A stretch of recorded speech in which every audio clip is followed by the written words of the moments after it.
Hello student, I am Shobha ma'am, we are for virtual classes. जितने भी section है उनको कैसे पढ़ा जाता है, उनको क्या कहा जाता है, ये चीज जो है हम आज देखेंगे। ठीक है, तो मैं बोर्ड पे समझाती जाऊंगी, आप लोगों को जो है इसको देखना है कि हाँ हम इस तरह से जो है इसको पढ़ेंगे। ठीक है, व्हाइट बोर्ड जो है उसमें देखना, आपको पूरा अच्छे से इन्हें इसको दिखाई देगा। ठीक है,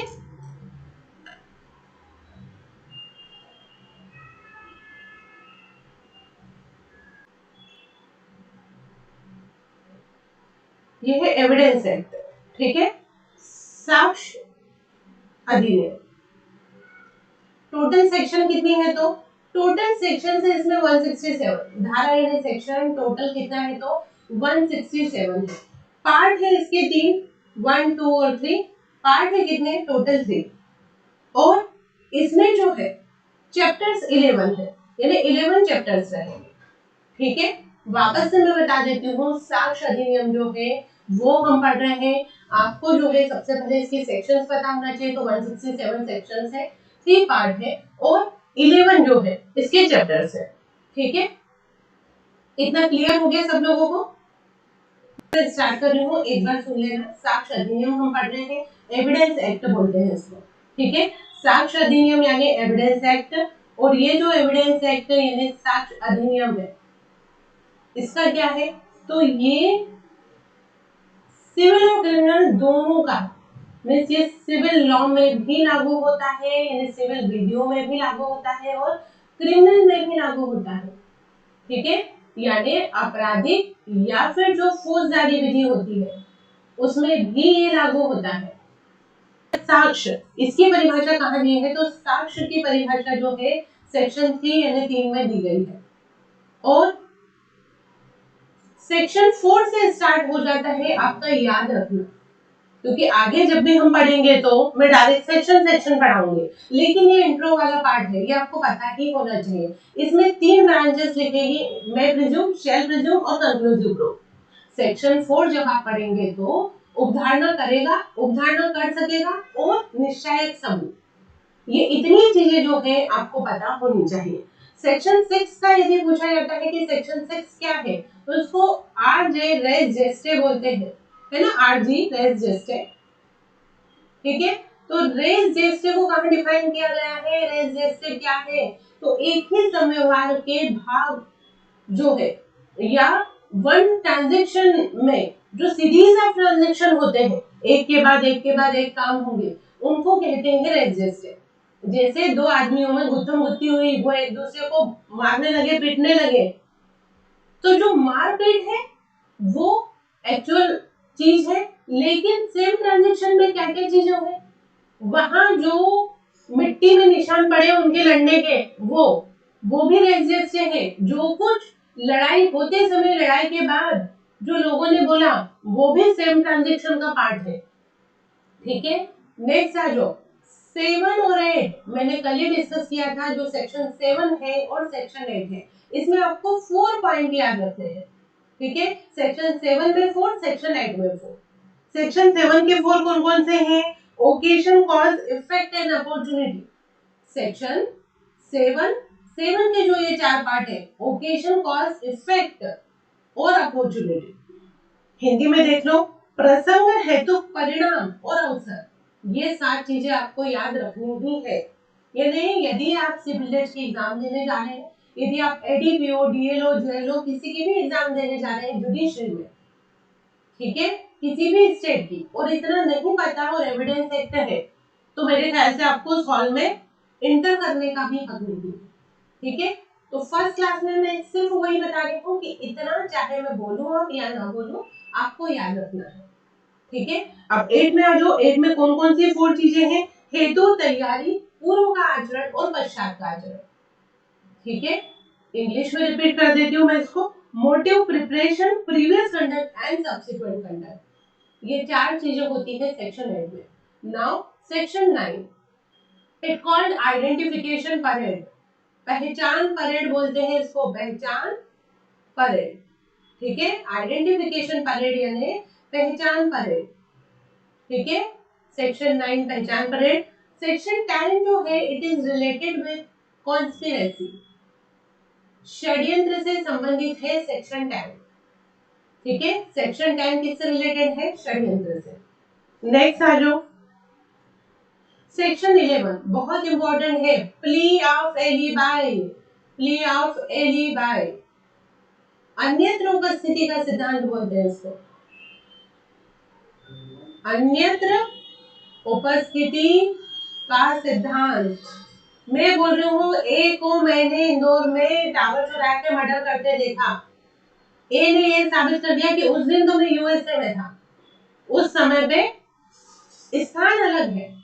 ठीक है, आपकी उपस्थिति जो है उस स्थान के हिसाब से क्या नहीं है? पॉसिबल नहीं है।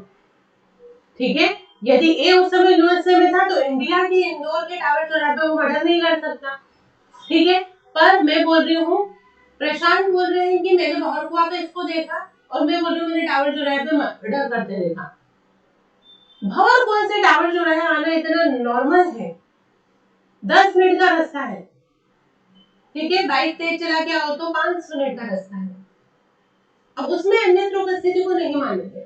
ठीक है, वरना ए जो बोल रहा है कि मैं मुंबई में था, और बी बोल रहा है उसने लाहौर में कत्ल किया, जो पॉसिबल नहीं है। ठीक है, सेम टाइम में उनका एक ही जगह पे होना आधे घंटे, 1 घंटे, इवन 10 मिनट की जो है इधर उधर में पॉसिबल नहीं है। ठीक है, तो इसको बोलते हैं सेक्शन 11 अन्यत्र उपस्थिति का सिद्धांत। अन्यत्र ऐसे लिख लेना, आ फिर ना या और तरफ। ठीक है, अब जो है मैंने बताया सेक्शन 13 कस्टम को बताता है। 32 का 1 ये भी कस्टम के बारे में है, 48 भी कस्टम के बारे में ही है। प्रश्न है, तो ये सारी चीजें जो है कस्टम के बारे में है, तो दे आर को रिलेटेड सेक्शंस। ठीक है, तो को रिलेटेड जो सेक्शंस होती है वो यदि तुम एक साथ याद कर लो तो टाइम भी बचेगा, और गलती होने की संभावना जो आपका जो है एरर होना, मिस्टेक होना या एक नंबर कटने की संभावना जो है वो बिल्कुल मिनिमम हो जाएगी। फिर आप 12 याद नहीं रखोगे, यू नो कि 13 रिलेटेड विद 32 का 4 है, फिर 48 है, एंड इन सब में कस्टम वर्ड यानी कि रूढ़ी वर्ड यूज किया गया है। ठीक है, अब आ जाओ 15 में मैंने बताया था जब 15 पढ़ोगे तो कौन सा केस याद रखना है? लेडी इन द बाग। ठीक है, लेडी इन द बाग। ठीक है,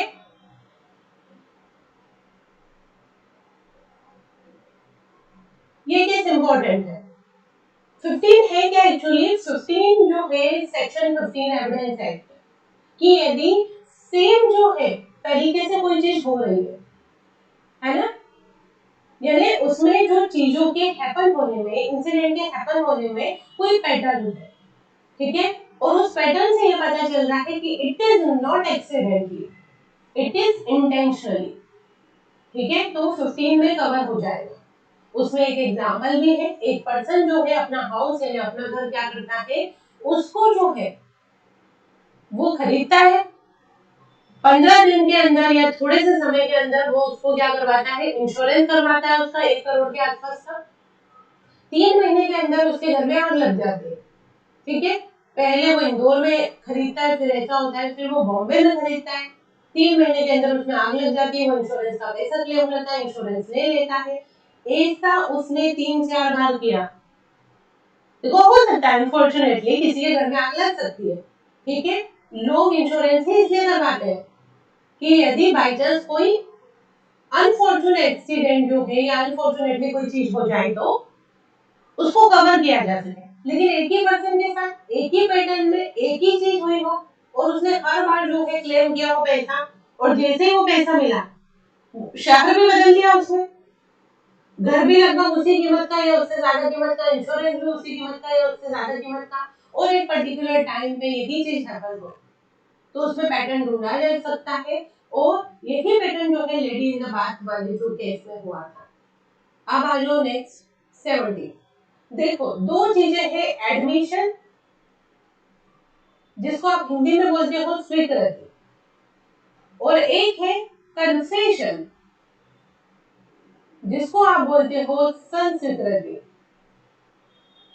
ठीक है, एडमिशन एंड कन्फेशन दो टर्म है और बहुत इंपॉर्टेंट जो है सेक्शंस है एविडेंस एक्ट।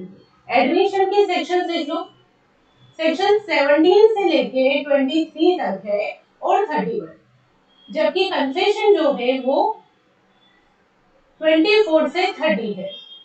ठीक है, एडमिशन स्वीकृति ये कहां से कहां तक है, 17 से लेकर 23 तक, यानी 17 से लेकर 23 तक स्वीकृति ये परिभाषा दी है, और 31 में यानी 31 में भी स्वीकृति यानी एडमिशन का क्या होता है, एडमिशन के बारे में प्रोविजंस है।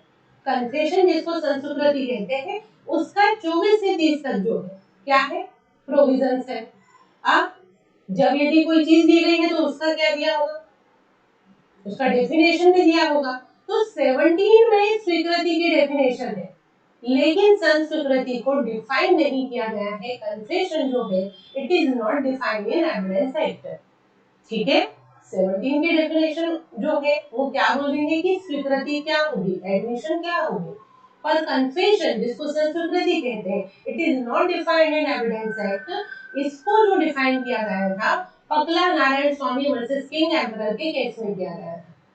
मैंने बताया था पकला नारायण स्वामी वर्सेस किंग एम्परर। तो अब इतना पता चल गया एडमिशन की सेक्शन क्या है और कन्फेशन की सेक्शन क्या है। ठीक है, अब मैं पकला नारायण स्वामी केस बता देती हूँ, क्योंकि ये केस दो जगह काम आता है, 32(1) एंड कन्फेशन इसका लीडिंग केस है। ठीक है, 32(1) जिसको डीडी यानी डाइंग डिक्लेरेशन यानी मृत्युकालीन कथन कहते हैं। ठीक है, मरते समय कोई पर्सन अपनी मौत के बारे में कुछ कह जाता है। ठीक है, जो डिसीज्ड पर्सन है वो डेड होने से पहले उसने कोई स्टेटमेंट दिया था and which is related to his death और कॉज ऑफ हिज डेथ, तो क्या हो जाएगा, उसको डाइंग डिक्लेरेशन कहेंगे। ठीक है, पर इसमें कुछ चीजें जरूरी है। जो क्वेश्चन ऑफ हिज डेथ है उसकी मृत्यु कैसे हुई ये क्वेश्चन होना चाहिए। ठीक है, और कन्फेशन संस्कृति क्या बोल रहा है, संस्कृति को डिफाइन किया था इस केस में, इसलिए पाकला नारायण स्वामी जो केस है, पाकला नारायण स्वामी जो केस है ये दोनों का लीडिंग केस है। ठीक है, डाइंग डिक्लेरेशन का भी और कन्फेशन का भी। ठीक है, डाइंग डिक्लेरेशन मैंने बता दिया, डीडी यानी क्या होता है, आर्टिकल जो सेक्शन है उसका वो लिख लो, डीडी डाइंग डिक्लेरेशन, हिंदी में लिखो मृत्युकालीन कथन, सेक्शन इसकी 32 का 1 है।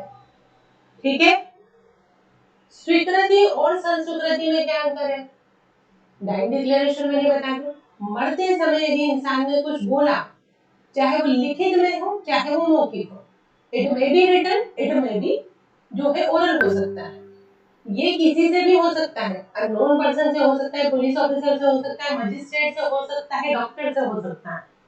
इस डाइंग डिक्लेरेशन का क्या इंपॉर्टेंस, यदि ये डाइंग डिक्लेरेशन वेग्यू नहीं है, यदि ये डाइंग डिक्लेरेशन एम्बिग्यूटी लिए हुए नहीं है, यदि ये करेक्ट है, ओनली 1 है, ठीक है, 2 3 4 नहीं है, तो क्या होगा, ये निश्चय सबूत जैसा माना जा सकता है। अकेले इस पे जो है पर्सन को सेंटेंस मिल सकता है, सजा मिल सकती है। 32(1) जो है डाइंग डिक्लेरेशन की बात कर रहे हैं। अभी जो मैंने स्वीकृति और संस्कृति बताया है ना, एडमिशन बताया मैंने और कन्फेशन बताया, इसमें एक छोटा सा अंतर, एडमिशन हमेशा सिविल मामलों में की जाती है नॉर्मली। ठीक है, कन्फेशन जो है हमेशा क्रिमिनल मैटर्स में की जाती है, और एडमिशन जब क्रिमिनल मैटर्स में की जाएगी तो इसको कन्फेशन कहते हैं। ठीक है, उसके अलावा बहुत सारे अंतर है इसमें कि एडमिशन 7 तरह के लोग कर सकते हैं, 7 टाइप्स के जो पर्सन है वो एडमिशन कर सकते हैं। कन्फेशन 2 ही लोगों के परमिसिबल है, या तो एक्यूज का खुद का, ठीक है, या फिर एक्यूज ने सेम ट्रायल में को एक्यूज के प्रति कुछ किया, या को एक्यूज ने जो है मेन जो आपका एक्यूज है उसके अगेंस्ट कुछ कहा, लेकिन जो कन्फेशन है वो खुद को फंसाने वाला होना चाहिए। नाउ क्योंकि हम आगे डिस्कस करेंगे कि हम जो है एविडेंस एक्ट में क्या क्या पढ़ने वाले हैं। 45 to 51 it is related to expert, ठीक है, विशेषज्ञ की राय से संबंधित है, ओपिनियन ऑफ एक्सपर्ट से रिलेटेड है। सेक्शन 45 to 51, ठीक है, opinion of expert from section 45 to 51। Next आ जो कैरेक्टर, चरित्र, 52 से लेके 55 तक क्या है, चरित्र। चरित्र समझते हो ना, कैरेक्टर। लेकिन यदि पूछा जाए कैरेक्टर को कहां डिफाइन किया है, तो 55 के स्पष्टीकरण यानी एक्सप्लेनेशन में कैरेक्टर को डिफाइन किया गया है, ठीक है। न्यायिक अपेक्षा, एक होता है टर्म जुडिशियल नोटिस, देखो एक होता है नोटिस जो टीपीए में दिया, ठीक है, एक होता है सूचना जो आपने नॉर्मली जो है कॉन्ट्रैक्ट एक्ट में पढ़ते हो, टीपीए में पढ़ते हो, पर ये है जुडिशियल नोटिस, ठीक है।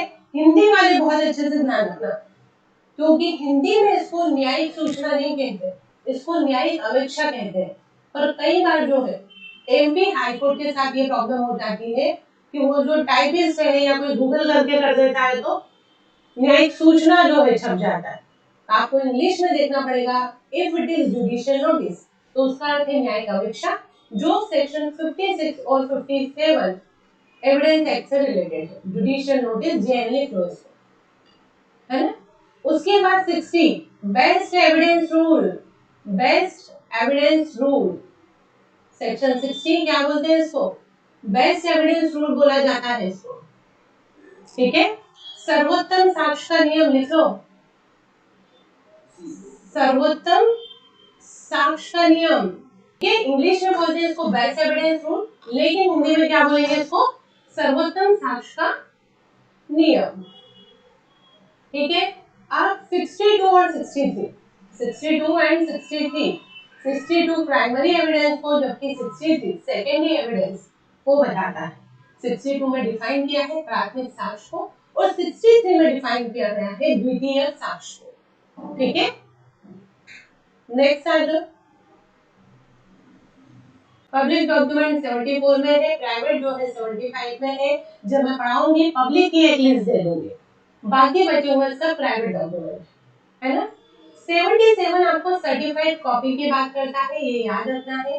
77 बोल रहा है सर्टिफाइड कॉपी यानी क्या, ठीक है। सर्टिफाइड कॉपी यानी जो पर्टिकुलर जो है अथॉराइज्ड ऑफिसर जो है वो अपनी सील सिग्नेचर करके जो कॉपी आपको देता है उसको कहा जाता है सर्टिफाइड कॉपी, ठीक है। तो 77 भी आपको याद रखना है, सारे सेक्शन पढ़ना है, 167 ज्यादा नहीं होते। और ये बहुत इंपॉर्टेंट जो है एक्ट है, जिस एक्ट से लगभग 15 नंबर का एमपी सिविल जज में पूछा जा रहा है, ठीक है। 15 नंबर वैसे कम लगते हैं, पर जब 12 सब्जेक्ट हो, 110 नंबर हो, ओनली 110 नंबर है, ठीक है, तब आपको यदि किसी एक सब्जेक्ट से 15 नंबर मिल रहे हैं वो भी 167 सेक्शन के साथ, तो उसमें आपको बहुत, यदि मैं बना दूं कि ये मत ही करना तो उसको छोड़ के सारी सेक्शन करनी है। पर ये वो सेक्शन है जो आपको याद रखना ही रखना है। अब आ जाओ 91 एंड 92। 91 एक रूल है, documentary evidence must prove by document, दस्तावेजी साक्ष्य को दस्तावेज से ही साबित किया जाना चाहिए। लिखो, दस्तावेजी साक्ष्य को दस्तावेज से साबित करना, ठीक है। Documentary evidence must prove, documentary evidence must prove document only, तो क्या है मौखिक साक्ष्य का version, exclusion of evidence of oral agreement, ठीक है। एक एग्जांपल से समझा देती हूँ, मैं बोल रहा हूँ ये क्लास मेरी है, प्रशांत बोल रहा है ये क्लास उसकी है, ठीक है। कोई भी अंबानी की प्रॉपर्टी क्लेम कर देगा कि वो प्रॉपर्टी तो मेरी है, ठीक है। पर मान लो कि मैंने अपनी क्लास के जितने भी डॉक्यूमेंट है वो कोर्ट के सामने पेश किए। जिस बिल्डिंग में हम हैं, यदि मैं रेंट से हूँ तो रेंट एग्रीमेंट, यदि मेरी बिल्डिंग है तो बिल्डिंग की रजिस्ट्री, ट्रेडमार्क लिए होते हैं, बहुत सारी चीजें ली होती है, मैंने सब पेश की। और फिर प्रशांत बोले कि नहीं ये तो मेरी ही है, तो प्रशांत की बात नहीं सुनी जाएगी, क्योंकि डॉक्यूमेंट्री एविडेंस पेश किया है तो आप डॉक्यूमेंट्री एविडेंस पेश करो। ओरल जो है आप क्या नहीं दे सकते, ओरल जो है आप एविडेंस परमिसिबल नहीं होता है, इसे दे तो दो पर उसकी परमिशन नहीं होती, उसका वैल्यू नहीं रहेगा। केवल 92 वाली जो कंडीशन है उसमें दिया जा सकता है। यदि प्रसाद ने ये प्रूफ कर दिया कि मैम ने जितने भी डॉक्यूमेंट दिए हैं ये सब फोर्ज्ड डॉक्यूमेंट है, कपट से बनाए इन्होंने, मिथ्या जो है करके बना लिया है इन्होंने, तो फिर क्या होगा, तो प्रशांत को ये सब प्रूफ करने के लिए ओरिजिनल डॉक्यूमेंट दिखाना पड़ेगा। ठीक है, मौखिक साक्ष्य से अपवर्जन्य मान लेंगे, यदि इन्होंने कहा ये कपट से किया है तो कपट साबित करो। कि इतना क्या कपट कर लिया कि मैंने रजिस्ट्री भी करवा ली, ई रजिस्ट्री भी करवा ली और प्रशांत को पता ही नहीं चला, और प्रशांत ने उस समय ऑब्जेक्शन भी नहीं जताया। तो डॉक्यूमेंट्री एविडेंस जो है that proved only by document. ठीक है, 91 का रूल है। 92 बोल रहा है मौखिक साक्ष्य का अपवर्जन means exclusion of oral evidence. ठीक है, नेक्स्ट आ जाओ। दो बहुत इंपॉर्टेंट टर्म है 101 एंड 102। 101 एंड 102। 101 क्या बोलता है, 101 बोल रहा है सबूत का भार, और 102 बोल रहा है साबित करने का भार। 101 क्या बोल रहा है, बर्डन ऑफ प्रूफ, और ओनस प्रोवेंडी बोल रहा है क्या, 102। ये ओनस प्रोवेंडी वर्ड है ना, ये हिंदी वाले में अच्छे से लिख लेना, क्योंकि इंग्लिश का वर्ड ही नहीं है, लैटिन का वर्ड है। ठीक है, बर्डन ऑफ प्रूफ मींस सबूत का भार एंड ओनस प्रोवेंडी यानी साबित करने का भार। ठीक है, सबूत का भार और ये है साबित करने का भार। ठीक है, अब जो है 1110 और 11 इन्हें ट्रिपल में, ठीक है, 1 से 110 और 112 है ना, 110 और 112, 110 111 110 और 112। 110 जो है वो है स्वामित्व की अवधारणा, ऑनरशिप का जो प्रिजम्पशन होता है, स्वामित्व का जो प्रिजम्पशन होता है, उसको क्या कहा जाता है, उसको 110 जो है उसकी प्रिजम्पशन कहा जाता है।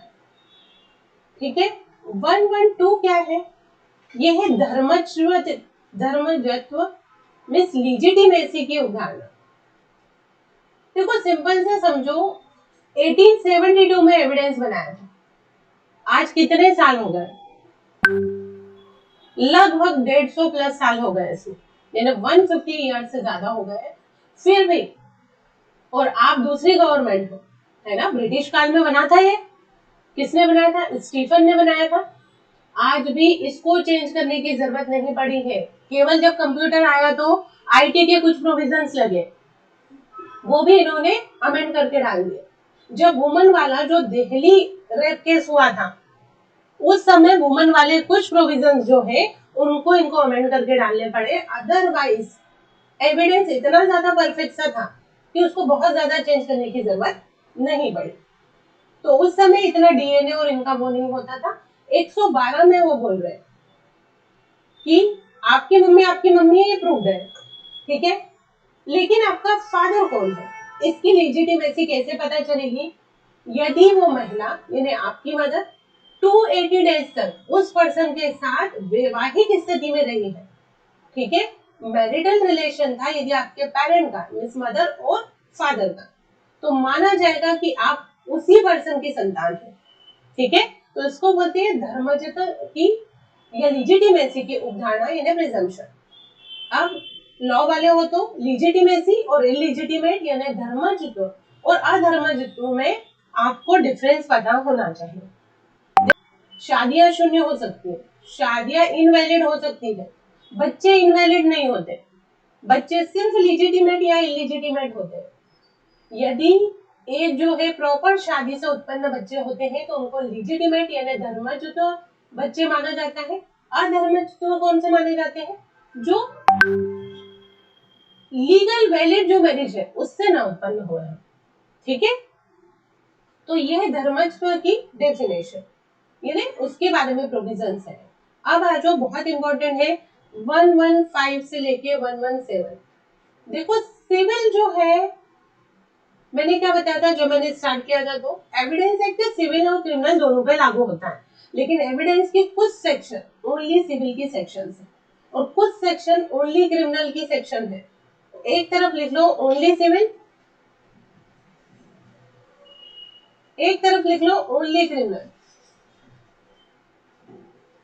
ठीक है, ओनली सिविल में आएगा सेक्शन 12, 23 और 115 से लेके 117।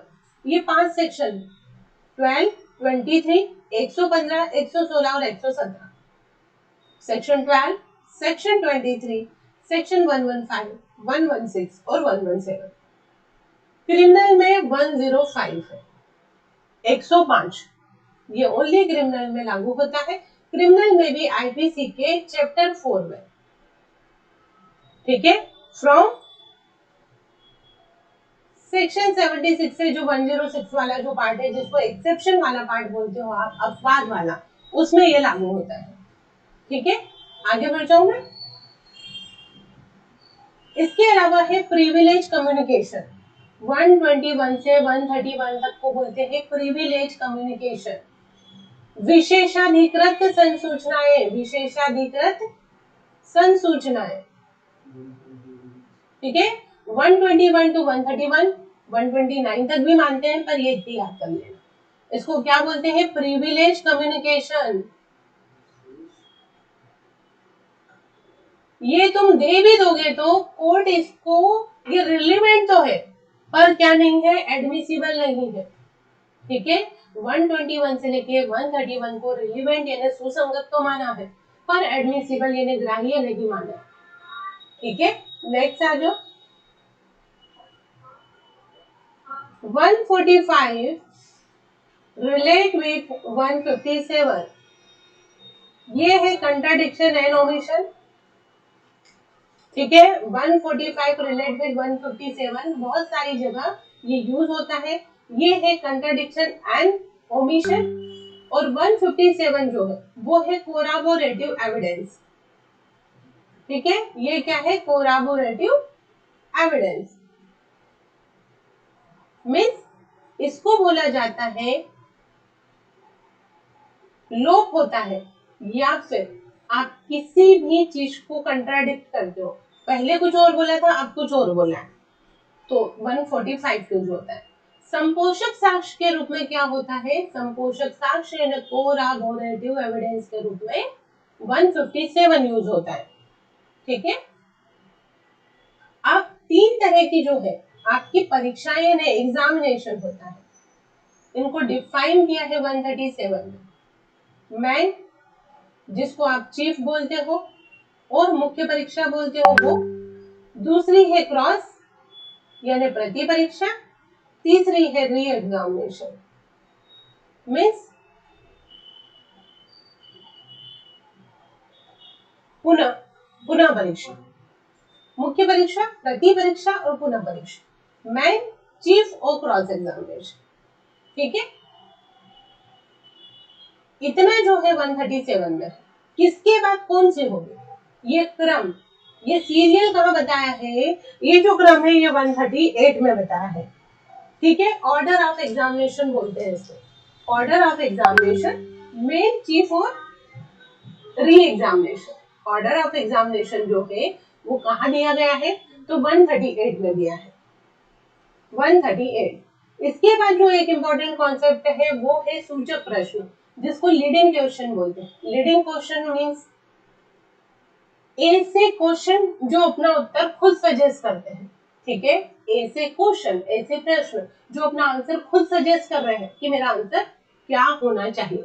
जैसे प्रशांत से पूछ रही हूँ कि क्या आपका नाम प्रशांत सिंह है, और मान लो इनका नाम प्रशांत पवार है, तो प्रशांत सिंह पे हाँ करेंगे या ना करेंगे? ना करेंगे। तो जिन क्वेश्चंस का आंसर हाँ या ना में होता है, इट कॉल्ड लीडिंग क्वेश्चन, इनको क्या कहा जाता है? सूचक प्रश्न। और इनसे रिलेटेड सेक्शंस लिख लो 141, 42 एंड 43। सूचक प्रश्न 141, 142 and 143.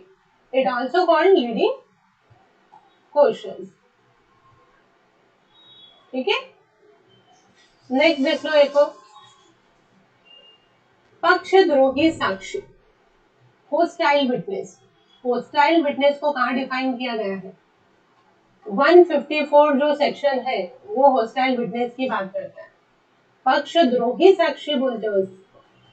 ठीक है, और यदि दो सेक्शन जो है या उपबंध पूछे जाए कि provisions related to hostile witness, तो वो है 144, 154 एंड 155।